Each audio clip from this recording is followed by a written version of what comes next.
Well, who am I? Who are you? Who are we?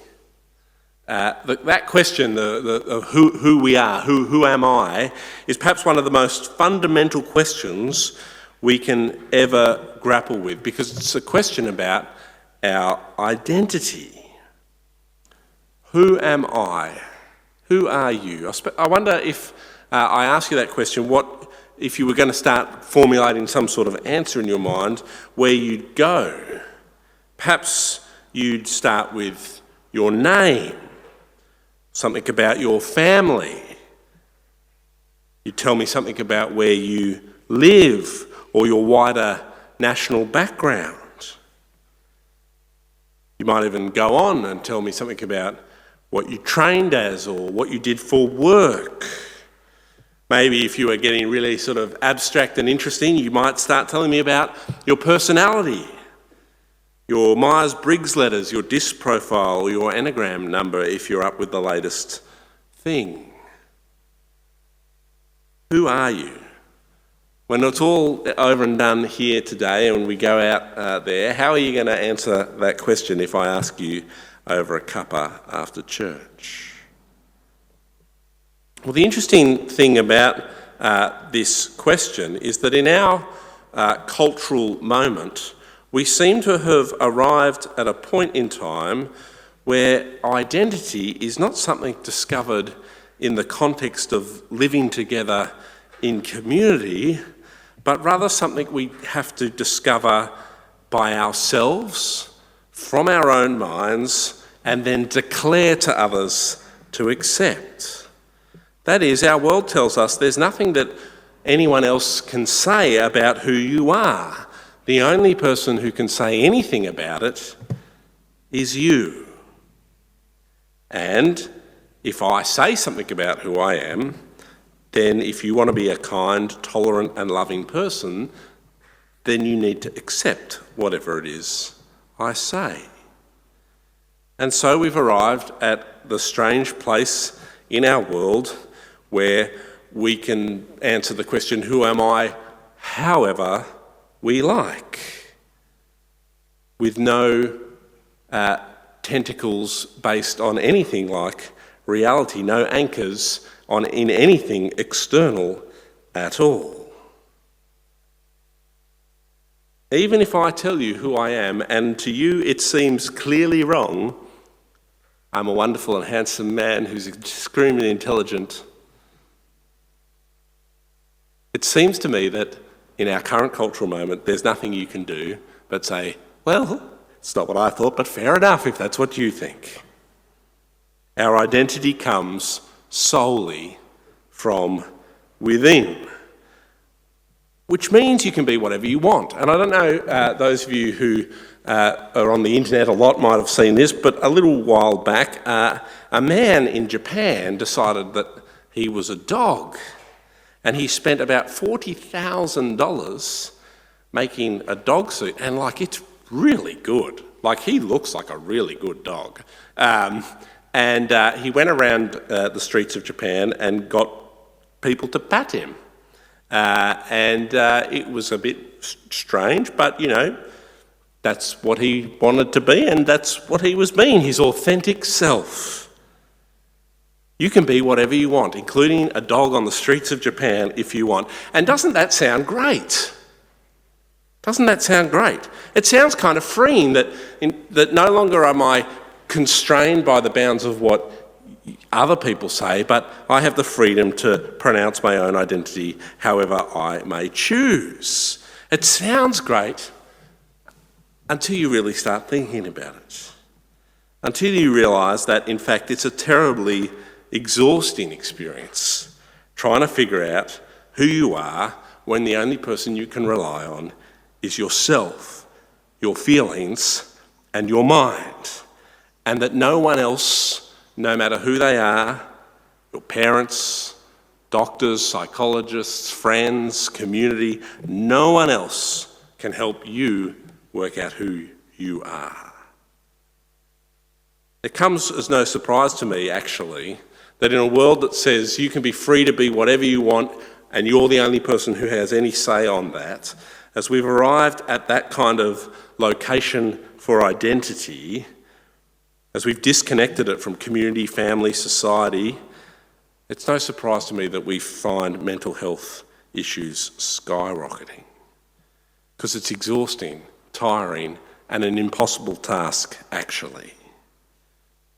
And of course, if you're a Christian here today, you'll know that actually there's a much better way to figure out who you are than looking inside you, than thinking about it and trying to generate your own identity and forcing others to accept whatever it is that you say.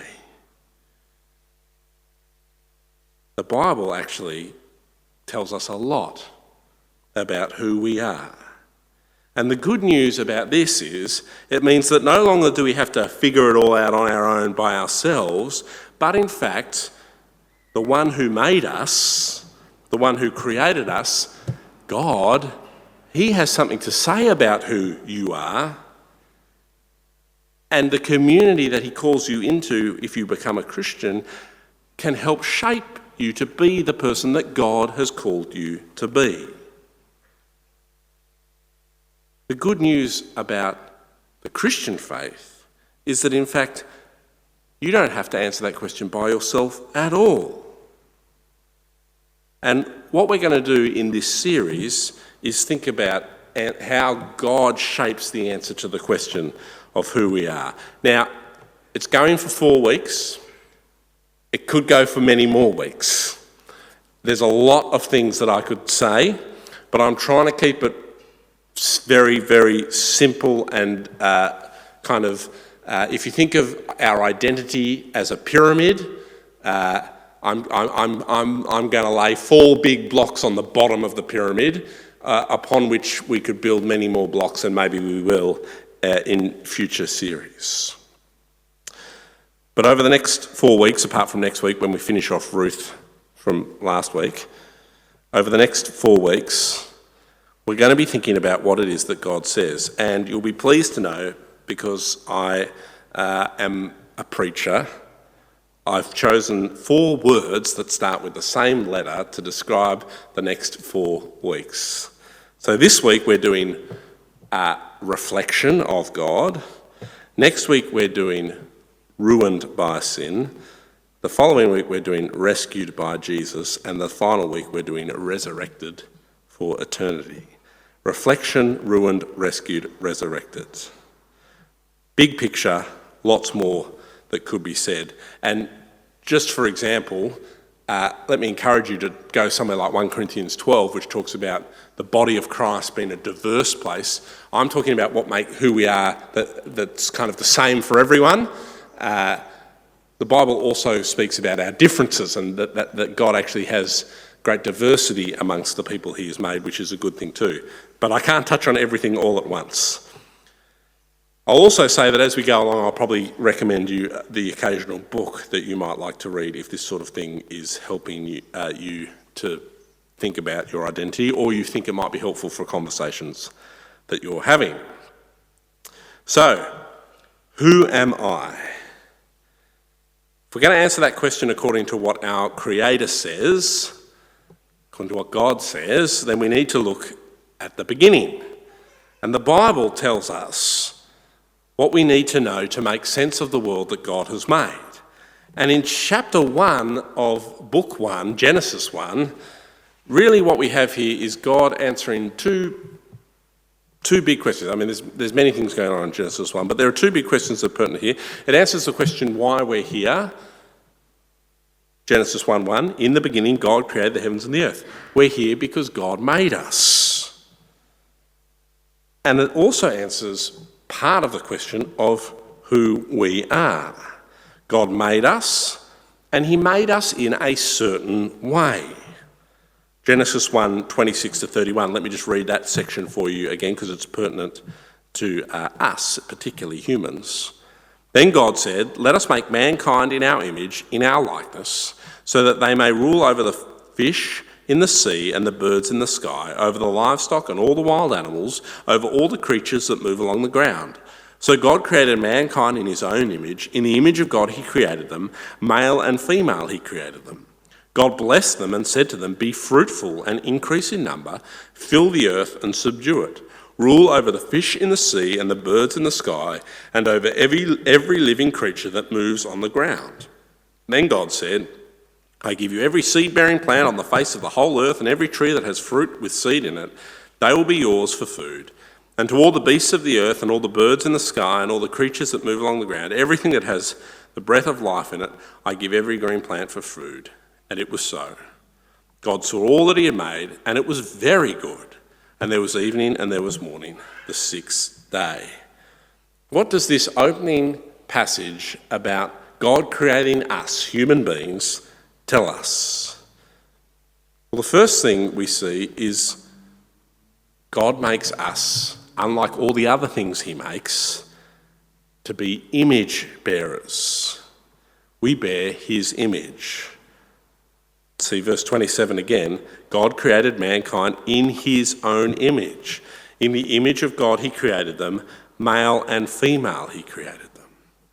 So there's the first and most fundamental building block for our human identity, because it's the first thing that God tells us about who we are. Who am I? I'm created in the image of God. And it's notable that in this passage it's only humans who bear that image. There's something special about us versus the other creation. It's not the other creation's not good or special or important, not at all, but there's something different about human beings because we get this, we're created in God's image. It's also interesting that in a piece of scripture that was written a long, long time ago, but it's very clear as well that it's not just men who are made in the image of God, but men and women. The Bible teaches us from the very beginning that both are equal in value and worth before God, which is remarkable when you consider the context which this was written. We all, no matter who we are, male or female, bear the image of God. And that makes us special, different from a cat or a dog, as much as we love Teddy and Wilbur in our house. There's something special about the humans inside it. And as we look through Genesis 1, you'll notice that nothing else God creates has that gift of image bearing. So what does it mean? Well, there's two things I think we can draw out of the text. The first is that because we're made in his image, unlike the rest of his creation, we have the special ability to relate to God. God makes us, and then what does he do in verse 28? Have a look. God blessed them and said to them, "Be fruitful and increase in number." God makes us, he makes us in his image, and then he talks to us. And as the story unfolds in Genesis 2 and 3, we see more of this relationship that human beings enjoy with their maker that's different to the other things that God makes. Human beings get to enjoy God's presence in a way that other parts of his creation don't. We get to talk with him, to interact with him, to be in the garden with him in Genesis 2. So because we're made in God's image, we're able to relate to God. Who are you? Made in the image of God, made for relationship with God. And the second thing we see is that as God's image bearers in the created world, God has given us a special responsibility in relationship with him to rule over the rest of his creation. God, of course, is the creator and ruler of all, but it's clear in this story that he gives authority to human beings, his image bearers in the created world, to order the created world as needed. Be fruitful and increase in number, fill the earth and subdue it. Rule over the fish in the sea and the birds in the sky, and over every living creature that moves on the ground. Our job as humans is to be fruitful, to increase in number, and to fill and subdue the earth, to make the earth work for us and to continue its prosperity. Not to do it in a selfish way that's bad, but to steward the earth. We do this as God's image bearers, seeking to work for the good of not just ourselves, but for all of the creation which God has given us responsibility for. Who am I? Created in God's image, made for relationship with him, and given authority to bring order to the parts of creation that God has given you responsibility for. Some pretty significant identity stuff in chapter 1 of the Bible. You bear God's image, you're different to the rest of creation, you're special, you can relate to God, and you can exercise authority over his creation under him. There's purpose and meaning to why you're here.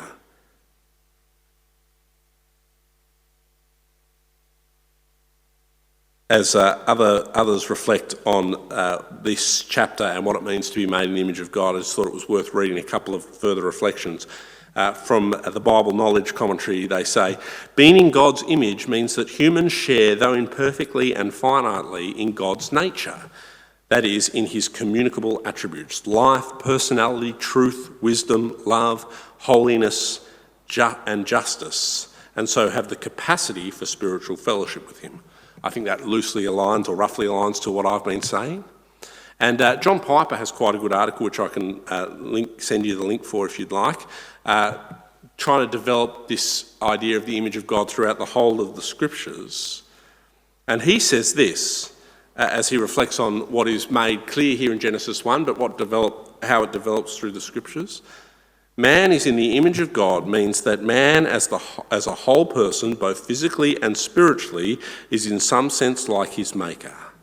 Just exactly what the nature of that likeness is, we are not told, but we are told what really matters. Even as sinners, we bear God's image. As a result of this image in us, we have dominion over all the earth, and we have a right to live out our days upon the earth. So what does this mean? Well, as you look around today at the people in church, know this, that they are like you.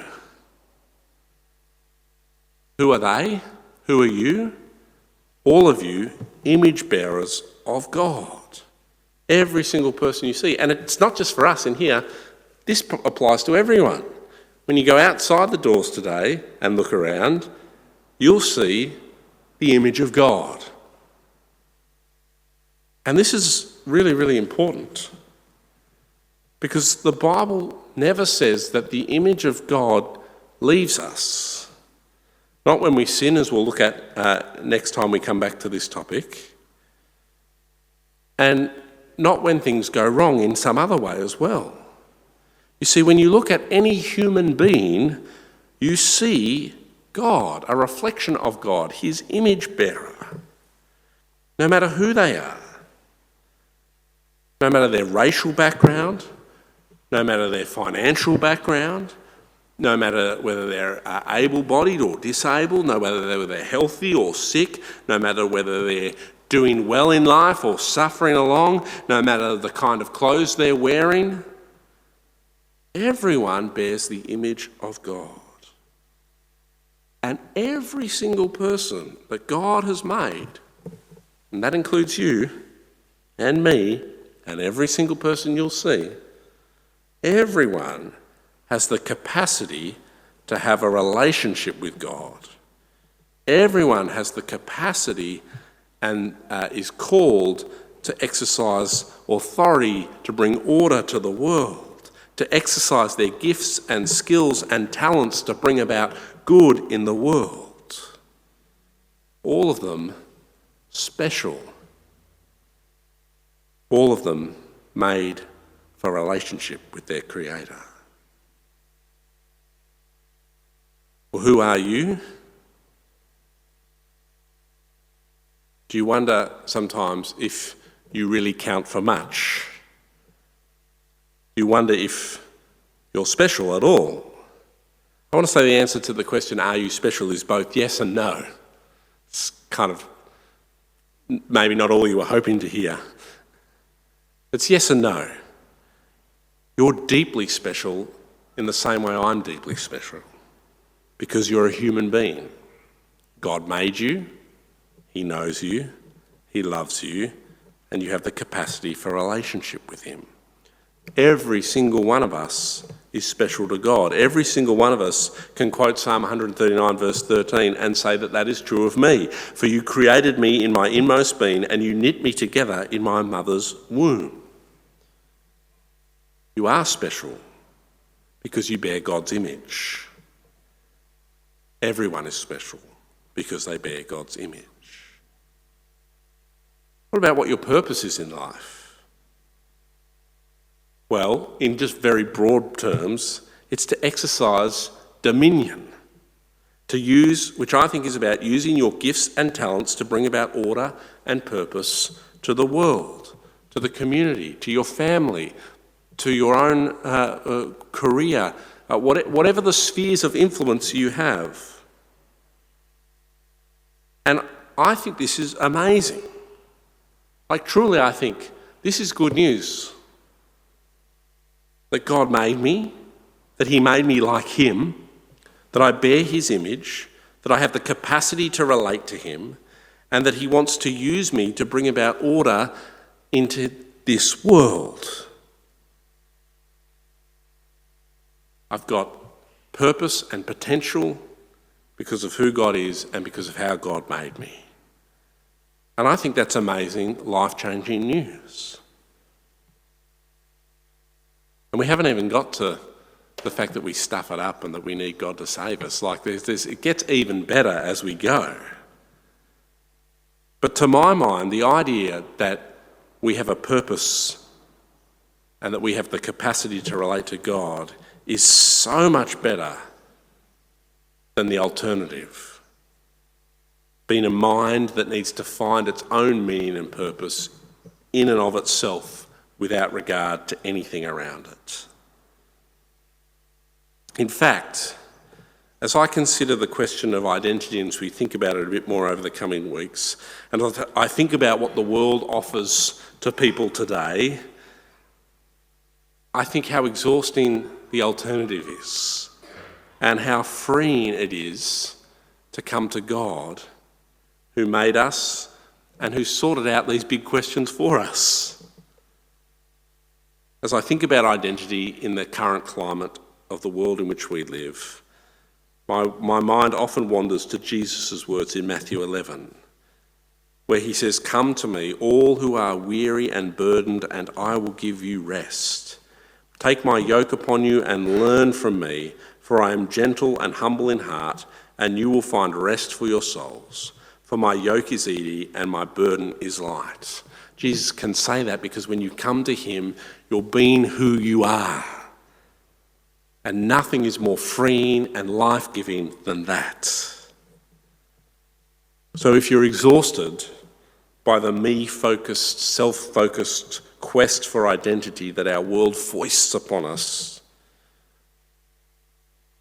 give up on it and give it to Jesus. Come to Him and find your identity in who He has made you to be. Someone bearing His image, in relationship with Him, bringing about order and purpose in the world under Him. Amen.